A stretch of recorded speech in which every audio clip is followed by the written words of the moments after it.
The paper sliding across the dining table made a dry, scratching sound against the oak, but it was the blank signature line at the bottom that felt completely wrong. I kept my hands folded over the thick, textured cream envelope resting in my lap. My palms were sweating against the stiff parchment. The dining room smelled heavily of my mother's cinnamon potpourri and roasted chicken, a suffocating mix I had known for 39 years. "This is our family home now," my sister said. Brooke leaned back in her chair and smiled. "Pay $20,000 or never come home again." My mother, Judith, let out a soft, breathy laugh from the head of the table. My father, Raymond, refused to look at me. He just tapped his thick knuckles against the pages he had just pushed toward me. I stared at the bold letters at the top of the page. Family Home Contribution Agreement. "It is a simple family contribution, Samantha," my father said. His voice had that low, booming quality he used when he expected unquestioning obedience. "I have spent months working on this," Brooke added. "Months negotiating to buy this house back for Mom and Dad. The corporate owner has a competing offer. Their asset manager is going to accept it first thing Monday morning unless we show proof of liquid funds. We need $20,000 in my LLC account before the weekend." I looked down at the contract again.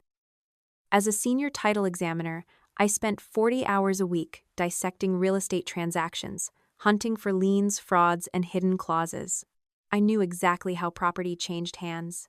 A legitimate seller might demand proof of funds, but they would never care how a family divided their equity internally. "You have a good job," my father said, finally meeting my eyes. "You do not have a husband or children. $20,000 will not break you." I read the terms out loud, keeping my voice perfectly level. "The contributor will not be listed on the title. The contributor holds no equity. The contribution is strictly non-refundable." I looked up from the page. If a corporate seller needs proof of funds by Monday, where are the written instructions from their asset manager? "All communications go through me," Brooke snapped. "I am handling the transaction." My father tapped the signature line again. "Just sign it, Samantha." The cinnamon smell in the room suddenly felt entirely too thick. I thought about the hospital bills I had paid quietly 5 years ago. I thought about my father's truck repairs, the envelopes of cash I left on the kitchen counter that miraculously vanished by morning without a single word of thanks. "You never sacrificed for this family," Brooke said, crossing her arms. "You just left. You moved away and lived your own life while I came back to take care of them." "Brooke is the one who lives here," my mother chimed in, adjusting her pearl necklace. "She is the one who truly cares about preserving our legacy." My hands tightened around the cream envelope in my lap. The sharp edges bit into my skin. "Dad," I said, my voice dropping to a near whisper, "are you absolutely sure this house is yours to offer?" "It is our home," he said, his jaw setting into a hard line. "Sign the paper." I did not sign. Instead, I lifted the cream envelope from my lap and slid it across the oak table, right over his ridiculous contract. My father frowned. He picked up the envelope, tore the flap, and pulled out the crisp watermarked pages. The room went dead silent. I listened to the grandfather clock ticking in the hallway. He stared at the heavy black ink at the top of the certified deed. All the color drained from his face. His weathered hands began to shake. Just a fraction, making the paper rattle. Brooke snatched the document out of his hands. "What is this?" "This is fake. You printed this off the internet." My mother stopped laughing. She sat frozen, her eyes darting between my father and the paper. "You do not need to pay $20,000 to step inside your own property," I said. Brooke slammed the deed onto the table. "How did you steal this house from us? You set up a shell company to trick Mom and Dad." I ignored her accusations. I looked right at my sister. "Who exactly did you send your purchase offer to?" Brooke lifted her chin. "A corporate landlord. The management company handling the estate." "And what did they say?" I asked. "They agreed to review it," she said, her voice rising. "Every single offer, every email, every financial inquiry you sent to that management company went directly to my desk," I told her. Brooke opened her mouth to argue, but my father stood up. His chair scraped violently against the hardwood floor. He was not looking at the deed anymore. He was looking at me, and there was genuine panic in his eyes. "Who told you about Monday?" I asked him. "Who set that deadline? Because I certainly did not." "Enough!" my father shouted. He reached for his folder to pack away his contract. As he yanked the papers together, a pink slip of paper slid out from the back. I only caught a glimpse before he covered it, but it was enough. The bold red letters at the top read, "Notice of Default." Brooke tried to grab the folder, but he pulled it out of her reach. I stood up and picked up my purse. I left his unsigned contract sitting on the table next to my certified deed. "You have 48 hours, I said, looking at my father. "You have 48 hours to tell me exactly what that $20,000 is actually for. Because if you do not, I will let my real estate attorney find the answer." I walked out the front door, the heavy wood clicking shut behind me. The cool autumn air hit my face, clearing the smell of cinnamon and roasting meat from my lungs. I reached my car and pulled out my keys, but my phone buzzed in my pocket. It was a message from Elena, my property manager. She had forwarded an image of an email Brooke had sent her just 2 hours ago. I zoomed in on the subject line. It read, "Fast resale after family acquisition. They never planned to keep my house at all. The engine of my car remained off." I sat in the driveway, staring at the glowing screen of my phone. The email subject line from Brooke read, "Fast resale after family acquisition." The words blurred together for a moment, and then the reality set in. My sister never wanted to preserve our childhood home. She wanted to flip it for a quick profit. I pressed the call button on the screen. Elena picked up on the second ring. "She contacted us 6 weeks ago," my property manager said. Her voice filled the quiet cabin of my car through the Bluetooth speakers. Brooke asked if the corporate owner would entertain a fast closing. "Freeze every single conversation with her," I instructed, gripping the steering wheel. "Done," Elena replied. "But Samantha, you need to remember something. Raymond and Judith signed the caretaker agreement. They cannot claim ignorance. They know exactly who does not own that house. Them. Even if they do not know the real owner is you, even if they do not know it is you." The truth of that statement settled heavy in my chest. They knew. 7 years ago, the crisis had felt entirely different. A frantic phone call from my mother woke me up in the middle of a rainy Tuesday night. She was crying so hard I could barely understand her. I drove over in the pouring rain and found a final foreclosure notice taped to the front door. The paper was soaked, but the bright red ink remained perfectly legible. Inside, the house smelled like stale coffee and defeat. My father sat in the dark living room, refusing to turn on the lamps. He insisted he was handling the situation. He was not.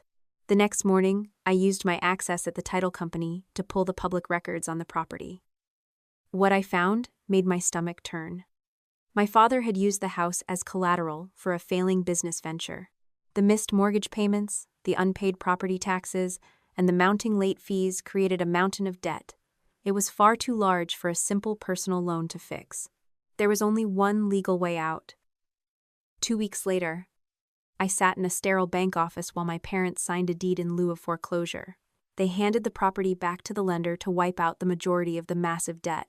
My father gripped his pen so tightly his knuckles turned white. The scratch of the nib against the paper sounded violently loud in the quiet room. After the banker left us alone, the proud man who raised me looked at the floor. "You cannot tell Brooke about this," he demanded, his voice cracking. "Do not say a word to your aunt or anyone else. Losing this house would destroy my good name." A promise left my lips before I could think it through.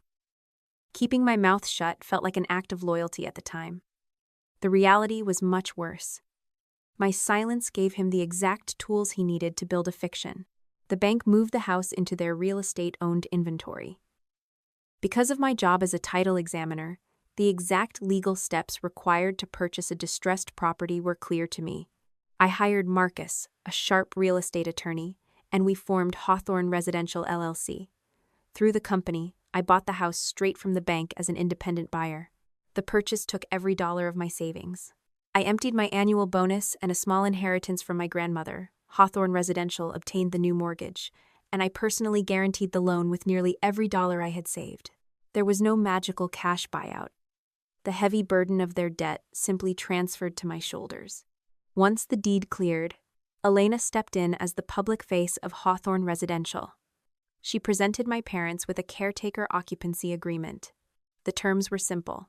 They paid zero rent, handled their own utilities, and received absolutely zero equity. A month later, I stood by the kitchen sink washing dishes while my family celebrated keeping the house. My father held a beer and puffed out his chest. He loudly told Aunt Diane how he had successfully negotiated with the new corporate investors, convincing them to let the family stay. The hot water ran over my hands as I scrubbed the plates. My father continued to take credit for my life savings, and I swallowed the truth because a safe place to sleep mattered more to me than my ego. That silence cost me dearly over the next 7 years. The property tax bills came to my address. The insurance premiums followed. When the roof leaked, the invoice for the repair landed on my desk. 2 years ago, Brooke finalized her divorce and moved back in. My mother welcomed her with open arms, quickly transforming my old childhood bedroom into a real estate office. A coat of stark white paint erased my blue walls, while my old memories ended up packed into cardboard boxes in the basement. Watching it happen from the sidelines broke my heart a little more each time. I stayed quiet, foolishly waiting for the day they might appreciate me without knowing the money came from my pocket. Instead, they forgot about my contributions entirely. They built a fictional history where they were the resilient victims, and I was the cold daughter who abandoned them for the city. Now, they were using that exact fictional history to extort me for $20,000. My phone chimed, pulling me out of the past and back into the dark driveway. Elena had sent a new message. It contained a scanned document attachment. I opened the file and recognized the caretaker occupancy agreement from 7 years ago. Elena had highlighted a specific section near the bottom of the second page. Beside the highlighted text sat my father's distinct, jagged initials. The ink was a faded blue, but the intent was crystal clear. The clause read, "Occupant shall not claim or imply any right to sell the property." My father knew exactly what he was doing. His entire pitch at the dining table tonight was not just a manipulation. It was a direct, documented violation of the very contract he had signed to save himself. The glaring blue light of my phone woke me up at 6 in the morning. My sister's name flashed across the screen. I let it ring twice before swiping to answer, sitting up in my dark bedroom. "You used a shell company to trick our parents," Brooke hissed. Her voice sounded thin, lacking the confident smirk she wore at the dining table last night. "You bought the house behind their backs." I rubbed the sleep from my eyes and took a slow breath. "If you looked up the tax records and saw a corporate company owned the property, why did you tell Mom and Dad it was their house?" Silence hung on the line. The brilliant real estate agent had trapped herself. "I am trying to fix your mess," Brooke finally snapped, completely dodging the question. "I am getting this family's legacy back." She hung up before I could reply. I set the phone down on the nightstand, knowing exactly what she was trying to fix: her own bank account. 2 hours later, I sat in my office at the title company with a fresh cup of coffee. Elena had securely transmitted the entire purchase file Brooke had submitted to Hawthorne Residential. The paperwork sat on my monitor in crisp digital clarity. My sister had proposed buying the property under a brand new company managed by her and our father. The earnest money line remained blank, noted only as pending family capital contribution. More importantly, the file contained absolutely zero correspondence from the seller demanding a Monday morning deadline. My father had completely fabricated the competing offer to panic me into handing over cash. Brooke had requested a 30-day fast closing and the right to assign the contract to an affiliate buyer. That assignment clause was the real key. I clicked open the next attachment, a chain of emails Brooke had sent to the management company meant to prove her business connections. She had been emailing a representative at Langford Urban for over 6 weeks.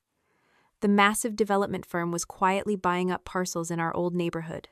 According to the email chain, Langford would pay a massive premium to acquire 3 adjacent lots for a new townhouse project.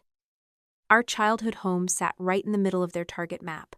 Brooke never intended to save the house. She planned to secure the purchase, assign the contract straight to Langford Urban, and walk away with a massive flipping fee. My office door swung open. Marcus, the real estate attorney who helped me form my company 7 years ago, walked in holding a printed copy of the contract my father had tried to make me sign last night. I reviewed the family contribution agreement, Marcus said, taking a seat across from my desk. He dropped the pages onto the wood surface. It is a masterpiece of exploitation. He pointed to the second section. The document explicitly stated my $20,000 was non-refundable and granted me zero equity in the property. A lower paragraph named Brooke as the sole transaction representative, forcing the contributor to waive any right to object to a future contract assignment. It never says they have to keep the house, I noted, tracing the heavy legal text with my pen. Marcus nodded. It gives them total clearance to take your money, buy the property, and sell it to a developer the very next day, without giving you a single dime of the profits. The betrayal ran deeper than a simple real estate flip. Last night, I had forwarded the digital copy of the agreement my father emailed me to my work server. Checking the document metadata took less than a minute. I turned my monitor so Marcus could see the property history tab. The digital fingerprints told a miserable story. Brooke had created the original file on her laptop 3 days ago. My father accessed it a day later, directly editing the property rights section to ensure my lack of equity. Finally, my mother opened the document yesterday afternoon. Judith had personally typed the final clause. The one demanding that anyone refusing to sign had chosen to abandon the family. All 3 of them had a hand in crafting the weapon. I turned the monitor back around. A strange, cold clarity washed over me. I did not want to yell or cry. I wanted to see exactly how far my sister would take her lies. "Elena," I said, tapping the speakerphone button on my desk. "I want you to proceed with standard due diligence for a fast closing on her offer. Ask Brooke for proof of funds, a source of funds letter, and a proposed disbursement schedule." Marcus raised an eyebrow but stayed quiet. As a high-risk buyer requesting an assignment, Brooke would be legally required to provide those documents. I was not setting a trap. I was simply making her play by the rules she had invoked. We waited in silence. 20 minutes later, a new email popped into the inbox. Elena had forwarded Brooke's response. The message from my sister read smoothly, assuring the management company that her older sister had formally agreed to contribute the capital. It was her first documented written misrepresentation. She had lied in a formal real estate transaction, claiming she had my funds when my unsigned contract still sat on my father's dining room table. Then, a second email from Brooke arrived. The text at the bottom of the screen made the air leave my lungs. "The $20,000 will be available by Monday," Brooke wrote. "My father's lender has already granted us until then." I stared at the word lender. The fake Monday deadline was not completely fabricated after all. It was real, but it had absolutely nothing to do with buying a house. My father owed someone a lot of money, and the clock was rapidly ticking down. The word lender echoed in my mind, ringing much louder than the morning traffic outside my office window. I pulled up the county clerk public portal on my computer and typed in the name of my sister's old flipping company. Searching commercial lawsuits required zero special access, just knowing exactly where to look. The search results populated instantly, and right at the top sat a massive commercial lien filed 3 weeks ago. I clicked the document icon, scrolling past the standard legal boilerplate until I reached the signature page. My stomach dropped. There, signed in bold black ink, was my father's name listed as the personal guarantor. Pieces of a puzzle from 18 months ago suddenly snapped together. I remembered the smell of wet drywall and cold dust when Brooke dragged us to see a gutted property across town. She had stood in the ruined kitchen, bragging about profit margins, while our father clapped her on the shoulder and called the disaster their golden ticket. 2 weeks later, my mother had called me, whispering into the phone, asking for a small loan to help with some unexpected foundation issues. I had refused. The contractors walked out shortly after, and Brooke sold the ruin at a staggering loss. According to the public filing on my screen, the outstanding debt sat at almost $180,000. Marcus leaned over my desk, looking at the glowing monitor. He pointed to a specific paragraph near the bottom of the default notice, matching the pink slip I had seen hidden in my father's folder the night before. "They are demanding a minimum forbearance payment of $20,000 by Monday," Marcus explained, his voice low and clinical. "If the creditor does not get that money, they will execute the guarantee. They can sue on the guarantee, obtain a judgment, and pursue his non-exempt bank accounts and personal assets. His truck and boat could be exposed, even if some retirement funds remain protected. The fake real estate emergency was never about buying our childhood home. The urgent deadline was a desperate attempt to buy time with a hostile creditor, using a fake property acquisition to drain my bank account. Heavy footsteps echoed in the hallway outside, followed by my office door swinging open without a knock. My father stepped inside. He wore his heavy work boots and a faded denim jacket, looking entirely out of place among the glass walls and leather chairs of the title agency. "You embarrassed me last night," my father said. He did not bother saying hello. I closed the browser tab and folded my hands on the desk. "You guaranteed Brooke's failed house flip. You owe a commercial lender nearly $180,000, and they want $20,000 by Monday to hold off the lawsuit." The color drained from his face for a second time in 12 hours, but the shock quickly hardened into anger. The old man took a heavy step closer to my desk, looming over the glass surface.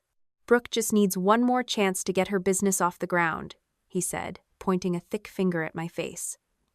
"You have the money. You can fix this. A good daughter would not sit there judging her family while they drown." I looked at the weathered hands that had built my childhood treehouse. The cold knot of guilt that usually lived in my chest finally unraveled, leaving behind a strange, hollow calm. "I am not paying your commercial debt," I told him.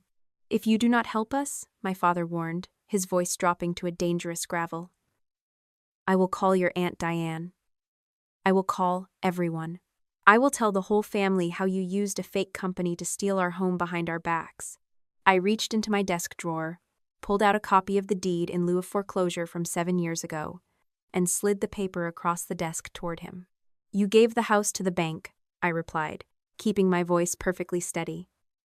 "You begged me to keep it a secret so you would not lose your pride. Go ahead and call Aunt Diane. Tell her the truth. But I am not writing a check." He stared at the document, his jaw working furiously, before turning around and marching out of the office. The heavy glass door slammed shut behind him. 10 minutes later, a notification popped up on my screen. Elena had forwarded the proof of funds package Brooke had submitted to comply with the fast closing requirements. I opened the attached workbook, noting the file was simply named Proposed Disbursement Schedule. The main screen displayed a basic list of closing costs and a vague line item for family capital. However, as I clicked through the cells, a formula in the total column caught my eye. It referenced a separate tab that was not visible at the bottom of the screen. Brooke had locked nothing. She possessed enough arrogance to assume property managers only skimmed the front page, so I right-clicked the bottom menu and hit Unhide. A new sheet appeared, titled Keen House Exit Plan. I read the rows, my pulse thudding in my ears. Row 1 listed the exact payoff amount for my father's guarantee. Row 2 outlined the profit split with the developer. The final row simply read, Samantha contribution, 0 equity. They had built an entire financial model around exploiting me, and reading the raw numbers on a spreadsheet hurt worse than any argument. But then my eyes drifted to a small note typed at the very bottom of the page, a contingency plan for failure. The text read, Contingency, if acquisition fails, Brooke assumes document responsibility. My father had not just planned to use my money to save his retirement. He had actively laid the groundwork to throw his favorite daughter entirely to the wolves if he got caught. My phone began vibrating against the glass surface of my desk before my father even reached the parking lot. The rhythmic buzzing rattled my coffee cup. I picked up the device and saw the extended family group chat exploding with notifications. My mother had just posted a massive wall of text. Judith claimed her oldest daughter had secretly purchased the family home and now threatened to throw her elderly parents onto the street. Brooke immediately chimed in, typing that she had only been trying to bring the property back to the family. Cousins and aunts began sending shocked emojis, asking how I could be so cruel. They conveniently left out the part where the bank had taken the property long before I ever signed a check. Aunt Diane called 3 minutes later. I answered the phone, leaning back in my leather desk chair. "Did you really take advantage of your parents when they were desperate?" my aunt asked. Her voice was tight, with righteous disapproval. Silence felt incredibly familiar. It was a comfortable blanket I had worn for 7 years to keep the peace. But keeping the peace just meant letting their lies win. Ask my mother what she signed 7 years ago, I said, keeping my tone perfectly flat. Ask her to explain the deed in lieu of foreclosure. Diane hesitated. The angry breath hitched in her throat, and I ended the call. Elena sent over the final pages of the submitted email chains a moment later. Right in the middle of the thread sat a forwarded text conversation between my mother and sister. Reading the blue bubbles felt like peeling back a layer of skin. Judith had carefully orchestrated the entire ambush at the dining table. My mother had faked my father's chest pains specifically to ensure I would drive over alone in a panic. Make it about whether she loves us, not about the money, Judith had texted Brooke. The matriarch had even tried to invite Aunt Diane and Uncle Robert to witness the confrontation, hoping an audience would force me to open my checkbook. When the relatives could not make it, my parents sprung the trap anyway.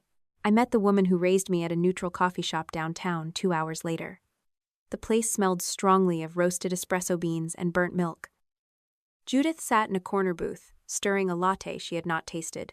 Tears streamed down her powdered cheeks the moment I sat down. "We were just trying to keep the house, Samantha," she whispered. She dabbed her eyes with a crumpled paper napkin. "Your father has been under so much stress." I watched her practice performance, feeling nothing but exhaustion. Why does someone who wants to keep a house draft a contract allowing it to be sold to a developer immediately? I asked. The crying stopped instantly. My mother lowered the napkin and looked out the window, suddenly unable to meet my eyes. "I knew they might sell it," she admitted. Her voice lost its fragile tremor, becoming flat and practical. "But the profit would have kept this family safe. Your father is hiding something terrible about our finances." I did not want to know the details, as long as we were protected. Judith knew. The gentle peacemaker had known the house would be destroyed. But she deliberately avoided asking about the debt so the flip would fund her comfortable lifestyle. "You should have trusted us enough to say you owned the place," Judith said. She leaned forward, incredibly shifting the blame back to me. "If you had just been honest, we would not be in this mess."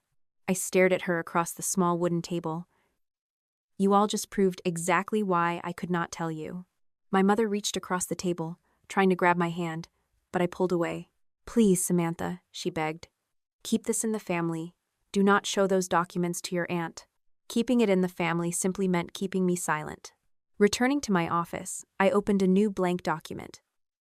I compiled the certified deed, the occupancy agreement from 7 years ago, the payment timeline, and screenshots of the emails into a single file. It formed a massive correction packet, ready to be emailed to every single relative in our group chat. But I did not hit send.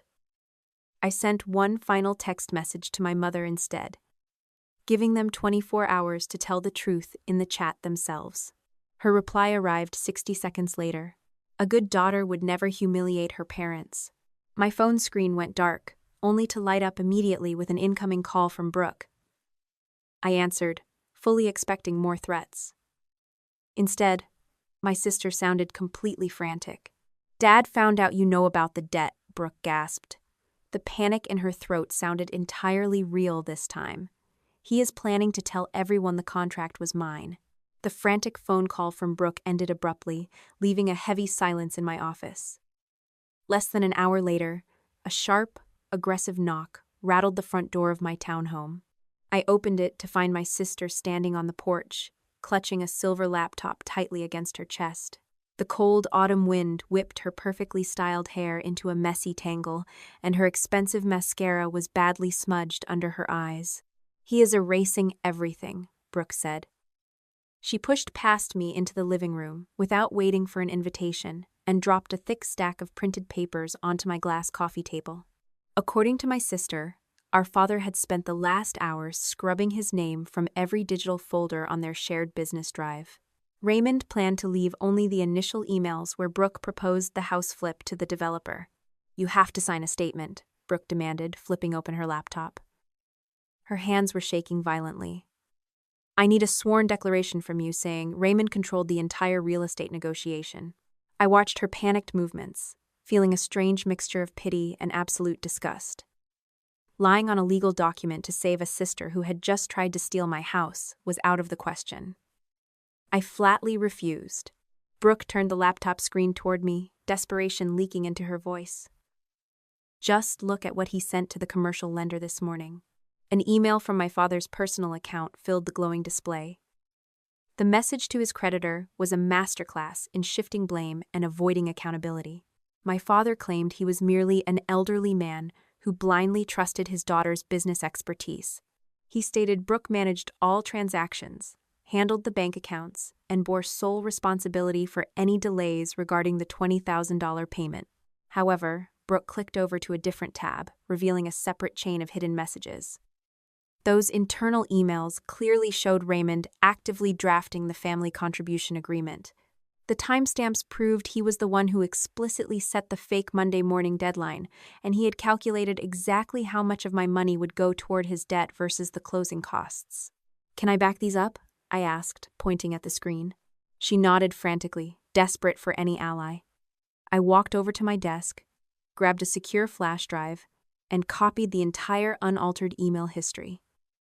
The evidence chain was finally complete. The downloaded files proved both of them were active architects of the extortion, not helpless victims of circumstance. Brooke collapsed onto my sofa, burying her face in her hands.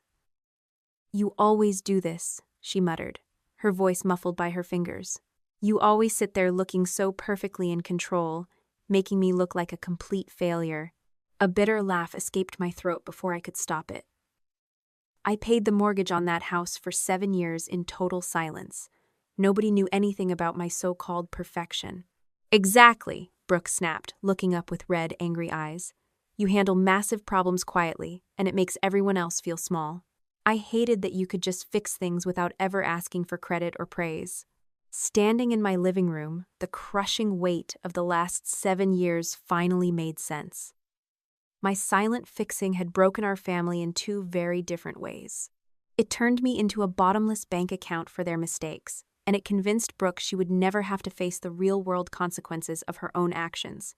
My sister wiped her eyes and leaned forward, offering a new deal. If I helped her pin the entire fraud on our father, she would formally withdraw the purchase offer from the management company. Furthermore, she promised to tell the whole extended family that I was the rightful owner of the property. "Canceling a scam does not mean the scam never happened," I told her, keeping my voice firm and low. Brooke stared at me, waiting for the usual rescue that always came. It was the same look she gave me when we were children, and she broke a window, expecting me to take the blame. "I will submit the real documents to the authorities if they ask for them," I continued. "I will not exaggerate your involvement, but I will not hide your emails to protect you." The realization that I was no longer her permanent shield hit Brooke hard. All the frantic energy drained from her posture. She packed up her laptop without saying another word, walked out the front door, and drove away. The next morning, I met Marcus at the title agency. My real estate attorney immediately filed a legal hold, requiring all parties to preserve any documents related to the purchase offer. At the exact same time, Elena archived the management company's servers, ensuring Brooke could not alter her original submission emails. If your sister misrepresents her funding to another seller, she could easily lose her real estate license, Marcus advised, organizing the printed files on my desk. We began drafting a formal complaint to the state licensing board, holding the paperwork ready just in case she tried to spin the story again. More importantly, Marcus started preparing a formal notice of material breach regarding the caretaker occupancy agreement my parents had signed 7 years ago. The legal clock for eviction was about to start ticking. My desk phone rang just before noon. Elena was on the line, sounding completely bewildered. "Raymond just called the management office," Elena reported, her voice thick with disbelief. "He claimed to be the authorized representative of the corporate owner. My father had actually tried to order a locksmith to change the deadbolts on the house, attempting to lock me out of my own property. Elena had recorded the demand in the official tenant log and immediately refused the request. The sheer audacity of the move left me speechless. My father knew the truth, yet he still tried to use brute force to seize control. Hours later, the sun dipped below the horizon, plunging the city into a deep autumn chill. My cell phone buzzed on the nightstand with a high-priority alert from Elena. She had forwarded a still image captured by the exterior security camera mounted above the garage of my childhood home. The grainy night vision picture showed a large moving truck parked halfway onto the front lawn. Two figures, Brooke and my father, were hauling heavy cardboard boxes out of the open garage door under the cover of darkness. Looking at the shadowy image, my chest tightened. I had no idea if they were frantically destroying the remaining paper evidence, or if they had simply decided to strip everything of value from my house before the legal notices arrived. The grainy security footage of the moving truck haunted me through the night, but the sun rose with a cold, unforgiving clarity. I arrived at the property at 8 in the morning with Elena and a licensed property inspector. The house sat in the morning light, looking exactly as it had for decades, yet the silence surrounding it felt heavy with the scent of pine and impending confrontation. Raymond stood on the porch, his arms crossed over his chest like a barricade. He glared at us, refusing to budge even as I stepped onto the first stair.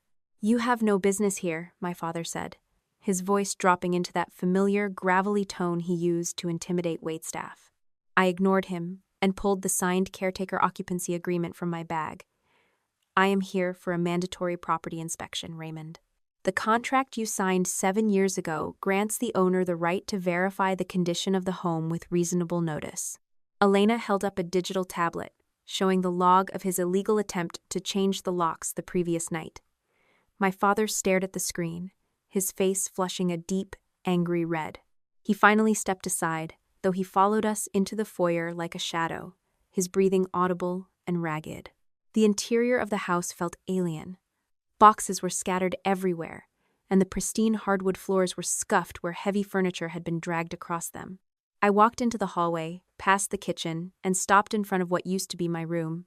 Brooke had replaced the door, and the interior was now a sterile office filled with architectural blueprints and stacks of glossy brochures. I walked over to the corner where my old vanity had stood. My heart thudded against my ribs as I saw my cardboard boxes from the basement shoved into the corner, many of them crushed and torn open. An old photograph of me at my college graduation lay on the floor, face down, covered in a thin layer of drywall dust. My sister had not just claimed the space, she had tried to erase my existence within these 4 walls.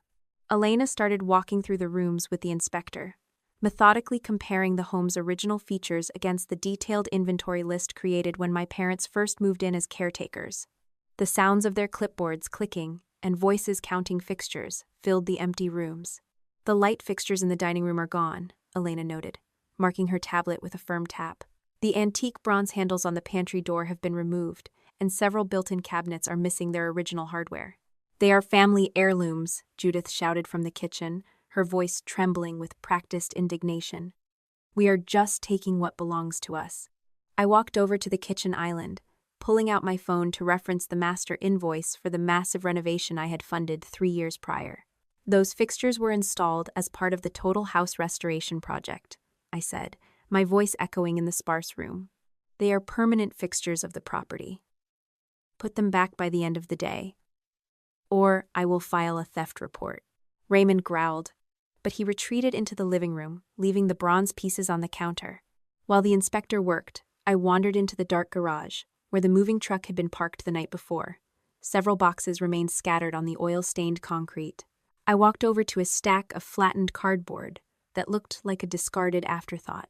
A heavy binder had tumbled out from the pile, its spine cracked and split. I crouched down and opened the cover. The pages contained detailed plans from Langford Urban. It was not just a general development map. These were specific demolition diagrams marked with the dates for every house on our street. The childhood home I had spent 7 years protecting was scheduled for complete destruction to make way for a modern townhouse complex. The realization stung more than the debt or the lies. My sister had never cared about the legacy she claimed to be preserving. She had traded our history for a developer's check, and she was more than happy to flatten the very roof under which she grew up. I snapped several photos of the demolition diagrams with my phone, the flash illuminating the cold gray concrete. As we walked out to the driveway, Marcus pulled up in his car. He stepped out, his expression grim as he handed my father a thick, white envelope. It was the formal notice of material breach. "This document outlines the documented violations of your occupancy agreement, including the unauthorized attempted changes to the property locks and the removal of permanent fixtures, Marcus said, his tone entirely professional.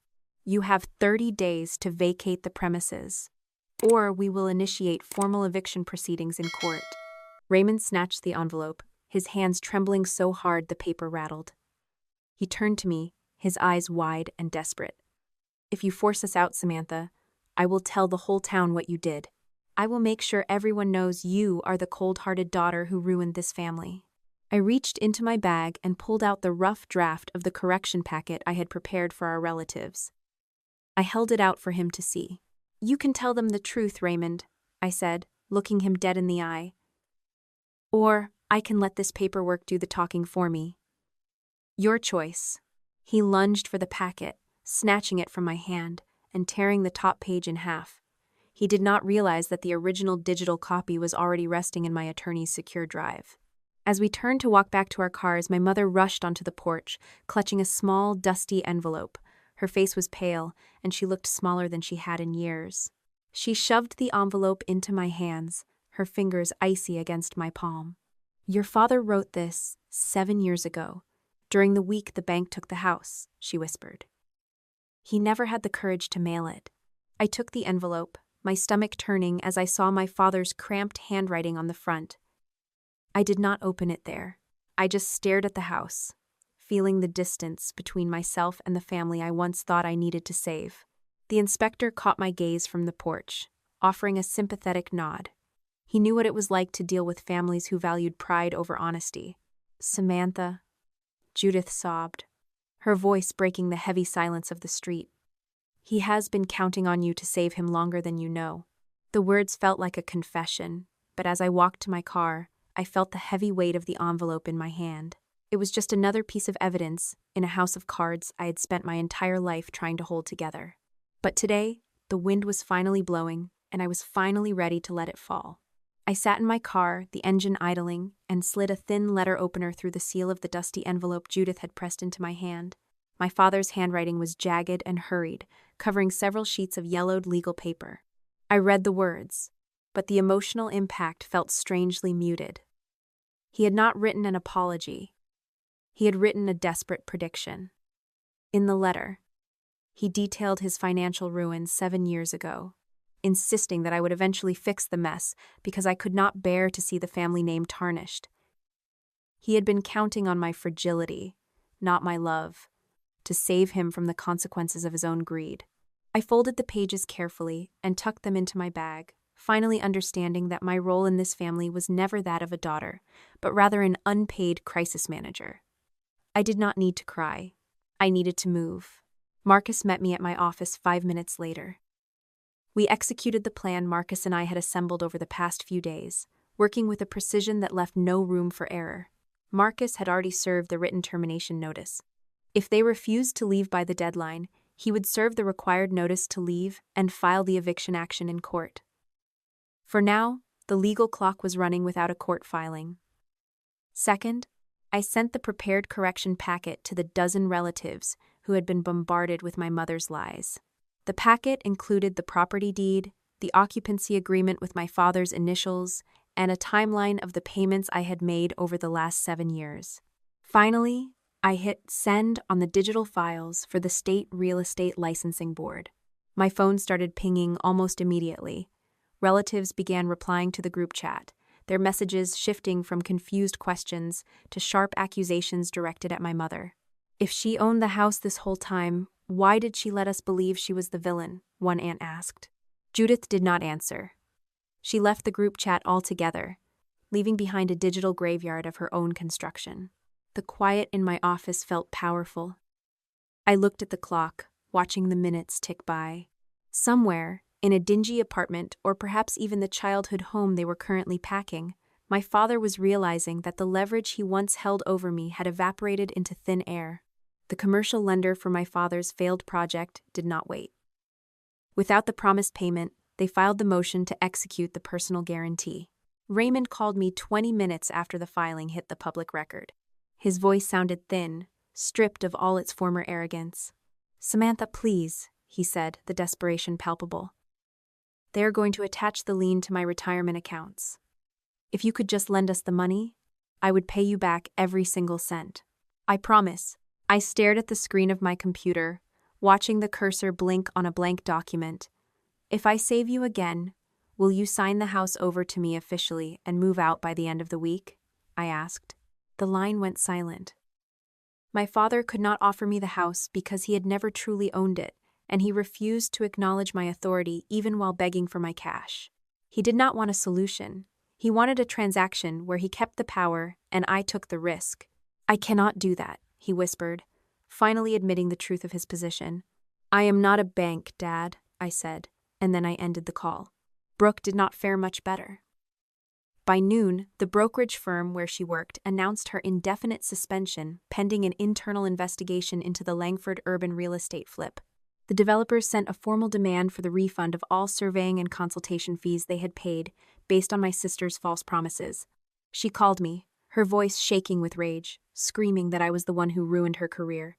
You ruined your own career the second you lied on a purchase agreement, Brooke, I said, watching the rain start to smear the glass of my window. I did not raise my voice. I did not have to. The emails you sent to the management company are evidence of intent to defraud. I did not create that trail. I only made sure it stayed visible. She hung up, but the damage was already done. The most satisfying moment of the day came when I checked the group chat one last time. My mother had tried to call Diane, but my aunt refused to pick up. The family that had once been rallied against me was now focused entirely on the truth I had revealed. Judith had lost the narrative she spent decades perfecting, and there was no one left to listen to her tears. I looked out at the city as the afternoon faded into a gray, moody twilight. My family stood together on the steps of my office building for one final confrontation. They had come to plead, to blame, and to find a way to make me feel guilty enough to surrender. Raymond turned to Brooke, his face twisting with betrayal. You told me the lender would wait. You said Samantha was an easy mark. Brooke shoved her phone into his face, displaying the chain of emails. You changed the deadline. You added the contingency clause to throw me under the bus if the deal went south. My mother stood between them, her hands trembling as she clutched her purse. She looked at both of them, her mouth opening to offer a defense that would never come. None of you came here to apologize, I said, walking toward them with my hands tucked into the pockets of my blazer. I felt cold, but the paralyzing fear of their disapproval was gone. You came here to choose which one of you I should save first.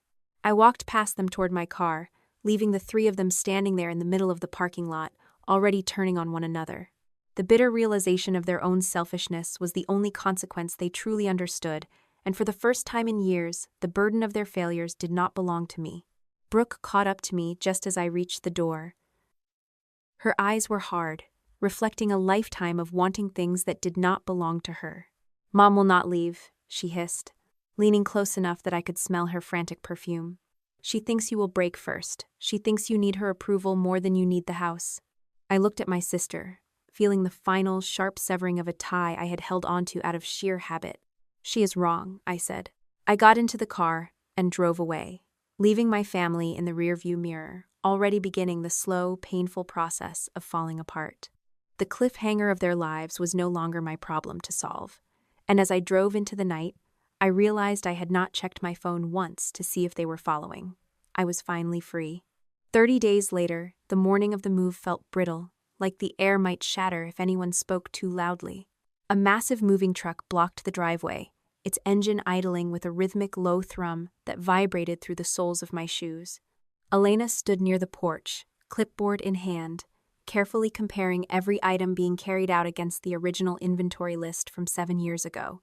Aunt Diane and my cousin Sarah had arrived shortly after dawn, not to help, but because my mother had spent the entire night leaving panicked voicemails, claiming I was throwing them into the street without a roof. I handed Diane a copy of the official notice and the signed occupancy agreement. She read the documents in silence, her brow furrowed as the reality of my parents' deception finally settled in. The accusations of cruelty died on her lips as she looked from the legal paperwork to my mother, who was currently standing in the center of the living room, surrounded by half-packed boxes, and weeping loudly for the benefit of anyone watching. Judith stood in the middle of the kitchen, clutching a dusty, framed photo of the entire family from a vacation taken before the foreclosure. She looked at me with eyes rimmed red from exhaustion and stage-managed grief. "How can you do this, Samantha?" she asked, her voice cracking for the audience in the hallway. "This is the home where you grew up. You are destroying the only place that keeps this family together." I reached into my bag and pulled out the signed occupancy agreement. I held it out so she could see her own name, clear and bold, at the bottom of the page. "You knew this property belonged to Hawthorne Residential for 7 years, Mom," I said, my voice steady enough to cut through the tension. "You were perfectly content living here as a guest until you realized the landlord was your own daughter. You did not care about keeping the family together. You cared about maintaining the fiction that you still owned the world." Raymond appeared from the hallway, struggling with a heavy box of old tools. He stopped glaring at me and tried to jam the front door key into the lock on his way out. "This key belongs to the house," he snarled, trying to retain some shred of the authority he had lost weeks ago. "That key is for the locks you tried to change illegally," I corrected him. I held out my hand, demanding the metal ring. "Hand it over, Raymond." He hesitated, his knuckles white as he gripped the ring. Then he slammed the keys onto the entryway table with such force that the glass rattled. "You lost it before I saved it," I reminded him quietly, the words pulling the last bit of air out of his lungs. Brooke watched the exchange from the threshold, her face a mask of bitter resentment. She still clutched her phone, probably refreshing the brokerage website to see if her suspension had been lifted. I walked over to her and held out the copy of the Keene House exit plan I had printed earlier that morning. "You told Aunt Diane you were trying to save the house for them," I said, handing the papers to my aunt, who began reading the profit projections aloud to the room. Brooke could not argue with the math. The lines about zero equity for me and massive payouts for her and our father were underlined in red ink. The silence that followed was absolute. My mother stopped crying, and my father simply stared at the floor, the weight of their failed conspiracy finally resting on their shoulders instead of mine. The last of the boxes were loaded into the truck by early afternoon. The house felt strangely quiet, a hollow shell stripped of the lies that had occupied it for so long. Elena tapped me on the shoulder, confirming the walkthrough was complete and the keys were secured. "What else do you want from us?" Brooke asked as she climbed into the passenger seat of their rental car. I looked at the three of them. These people who had spent my entire life teaching me that my only value was in what I could provide for them. "I wanted a sister," I said, feeling the finality of the words as they left my lips. "You wanted an investor who was not allowed to own anything." I turned my back on them and walked into the house, signaling for Elena to lock the heavy front door. I stood in the entryway until I heard the rental car pull away, their tires crunching against the gravel driveway as they left the neighborhood for good. The house was completely empty, yet it felt larger than it had in years. I walked into my old room, the one Brooke had turned into an office.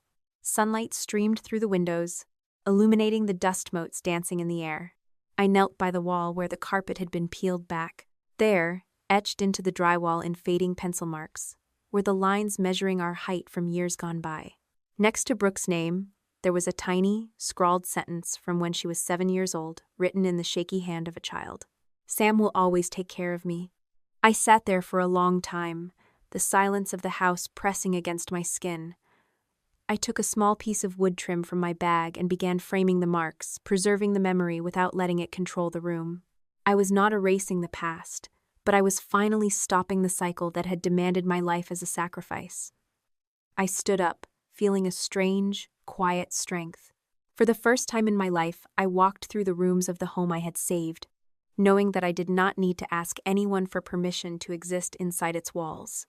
The next 2 months passed with a quiet intensity that felt entirely foreign. Brooke faced a relentless investigation from the state licensing board, resulting in her professional credentials being suspended indefinitely. She sold her expensive sports car and downsized her office, forced to negotiate directly with the developer she had once tried to outmaneuver. I did not step in to help, and for the first time, she had to face the reality of a life built on shortcuts. My father spent those weeks dismantling the life he had projected. The commercial lender executed the personal guarantee, forcing him to sell his boat and his heavy truck to settle a portion of the debt. He and my mother moved into a cramped, single-bedroom apartment on the other side of town. I sent them a printed list of financial counseling services I found through the county extension office, but I refused to pay a single cent toward the remaining balance. It was the kindest thing I could do for them and for myself.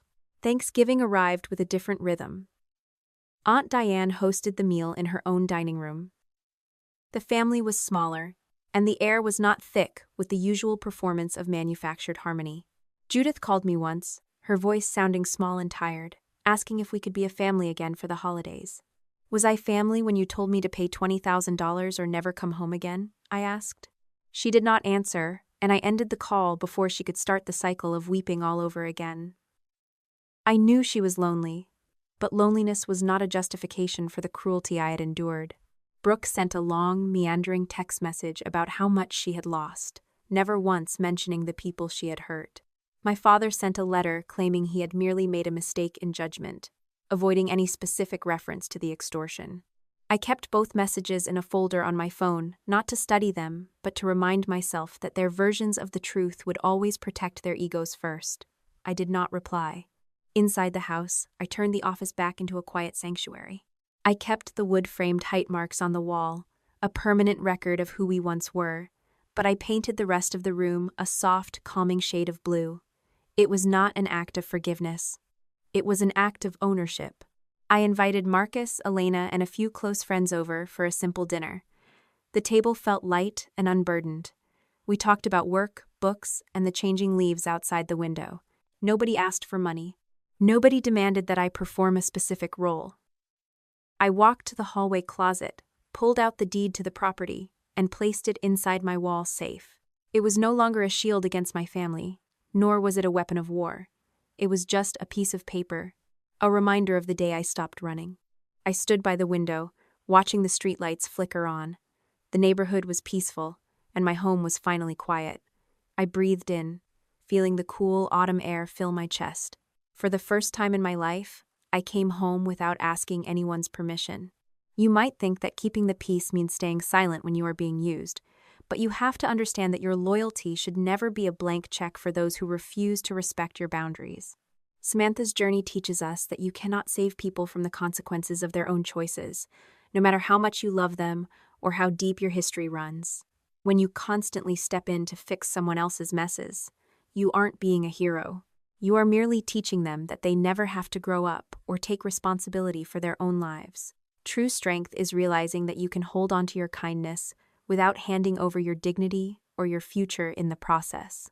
You have the right to walk away from anyone who forces you to choose between their survival and your own sanity. Protecting your peace is not an act of selfishness, but a necessary form of survival that ultimately honors the person you were meant to become. Have you ever felt like you were setting yourself on fire just to keep someone else warm? And what was the moment that finally made you decide it was time to reclaim your own life?